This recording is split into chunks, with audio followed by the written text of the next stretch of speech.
haddaad beriga hore aad arki jirtay mucaarad waddanka boqonaa jara boqonaa ma jari karayna waxaan leenahay kor u kiciya waxaan arkay dad ku doodayo dhaqaale darra dadka haysa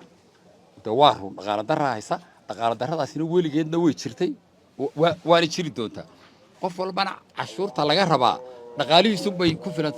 ayay ku xidhantay marka waxaan leeyahay dee cashuuraha ay dawladdu soo rogto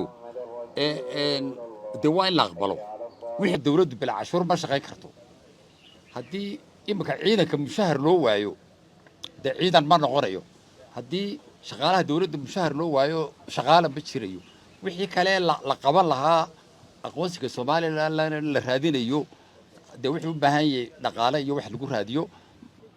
markii ugu horreysay waxa Soomaaliland soo rogay xilligii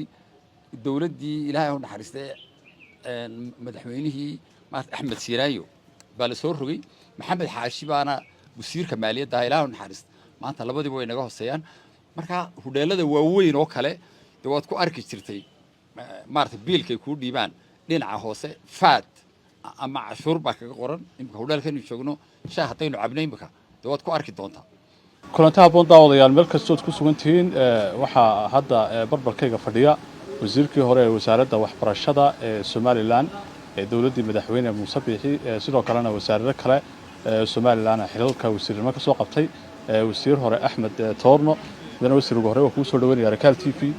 maalmihii ugu dambeeyay dawladda Somaliland iyo shacabka waxaa jiray muran cashuureed oo dhex taagan oo arrinta cashuurta GST-ga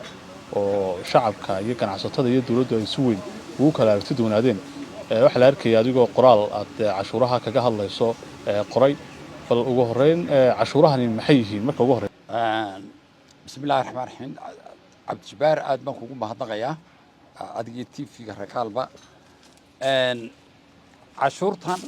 waa runtaa oo de qoraal baad aragtay aan cashuurta ku taageerayo leeyahay kala bixiyo marka aad ila soo hadashay tirada cashuurtaasaan arkay markaba kulli niyadaada waxa gelisay isagoo xisbi mucaarada ka tirsan muxuu cashuurta ay dawladdu soo rogtay u taageerayaa weliba adoo arki jiray dee mucaaradkii hore sida ugu kakaraayeen dawladdii maartaa ka tirsanaa haddaba mucaaradkaasi way cadhaysanaayeen anaga cadhaan ugu jirin markaa wixii dalka dan u ah ayaa dee qofka bini'aadanku waa inuu mudnaan yeesho mudnaanaha wuxuu rabaa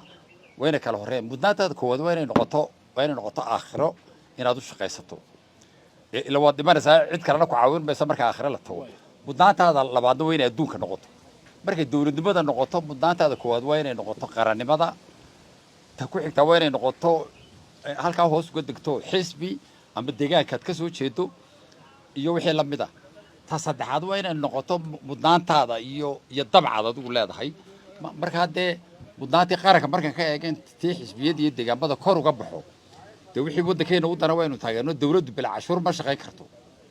haddii imika ciidanka mushahar loo waayo dee ciidan ma noqonayo haddii shaqaalaha dawladda mushahar loo waayo shaqaala ma jirayo wixii kale la qaban lahaa aqoonsiga Soomaaliland la raadinayo dee wuxuu u baahan yahay dhaqaale iyo wax lagu raadiyo marka dee wixii waddanka dan u ah ayaa xisbi muxaafad iyo mucaarad iyo muwaadiniintaba dan u wada ah marka runtii dee waxaan u taageerayaa ta kale dee waa cashuur dunida oo dhan ka jirta weeye xilligii inay dawladdiini waynu geli doonaa arrinta mucaaradda xilligii dawladdiini madaxweyne Muuse cashuurtan miyaa la qaadi jiray mise waa wax hadda cusub oo timi horta cashuurtan maartay cashuurta iibka ayaa af Soomaali ugu dhowbaan filaya oo marka alaab ama adeeg la iibinaya baa la dul saaraa cashuur waxa la yiraahdaa cashuurta dadban midna waa cashuur toosa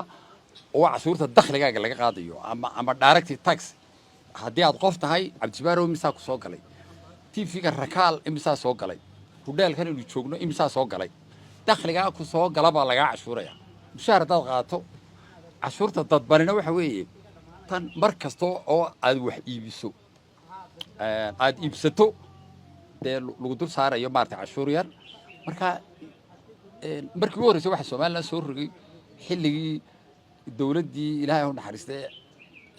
madaxweynihii Axmed Siiraayo baa la soo rogay maxamed xaashi baana wasiirka maaliyadda Ilaahay u naxariistay maanta labadiiba way naga hooseeyaan marka hudheelada waaweyn oo kale dee waad ku arki jirtay maartay biilkay kuu dhiibaan dhinaca hoose faad ama cashuur baa kaga qoran imika hudheelkaynu joogno shaah haddaynu cabno imika dee waad ku arki doontaa marka boqolkiiba imisay ahayd ma qiyaasi karo taa ma xusto laakiin berigaasaa la soo rogay meela hudheelada waaweyn baana inta badan ay qaadi jiray imika laakiin dee waxay u muuqataa inay dowladdan meheradaha oo dhan kusoo rogtay xisbiyada mucaaradka somalilan oo kale xisbiga kaah oo kale isagu cashuurta uu ka soo horjeestay adigoo dee dabcan xisbiyadii mucaaradka lagaa filayey oo weliba xisbiga kulmiye lagu tirinayey in cashuurtan aad taageerto maxay kula muuqataa ma go-aan xisbigiinu qaatayba mise waa go-aan adiga shakhsigana horta xisbiga lagugu tirinaya o dhan dee aad xisbiga kulmiye ka tirsantay dheh ila waa ka tirsanaya waxaa mayaho fikirkayga shakhsiga weeyaho horta kani mid aan xisbiga ku matalo maaha laakiin dee maadaamaan xisbiga ka tirsanay cid kaloo xisbiga ka soo horjeedana dee maad arag marka waxa weeye wixii waddanka dan u ah waa in la taageero mucaarad iyo muxaafad ma galo imika nabadgelyada waddanka oo kale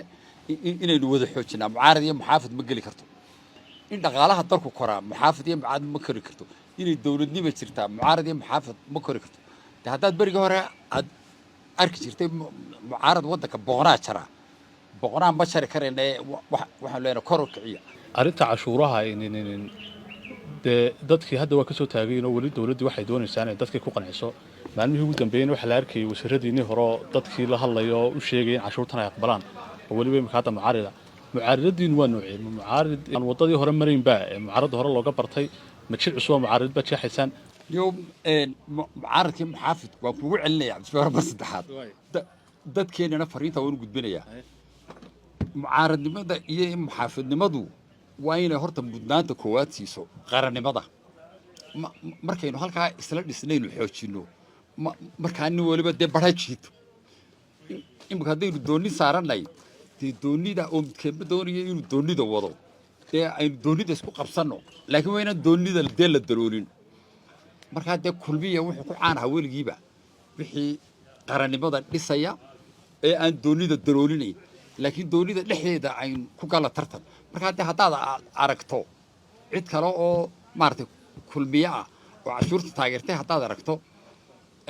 waxay ku muujinaysaa waana aan taageeray cashuurta waxay ku muujinaysaa anagoo mucaarada sababtaan u taageerina inay tahay in qarannimada la dhiso marka xisbigan imika talada haya wadani berigu mucaaradka ahaa daadba waad garanaysaayoo ilaa halkay gaari jireen in dooniday dee daloolin jireen markaa dee anu ma doonayo inaanu doonida dalooline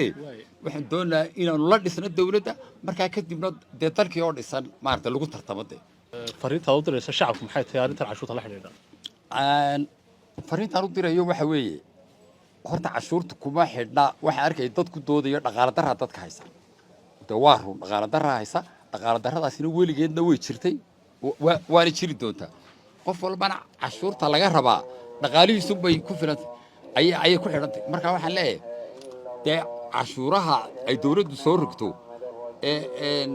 dee waa in la aqbalo wixii aan xaddaaf ahayn dee boqolkiiba 2.5 anugu malayn maayo inay wax laga doodatay oo imika haddaan iibsado dee teleefonka baa anigan iibsaday teleefonka haddaan iibsaday imika oo lacag yar ay dul saaro oo ciidankeedii mushahar looga dhigayo ama adeeg lagu bixinayo aniga waxay la tahay wax la diidiyo wax laga dooday inaan mid ahayn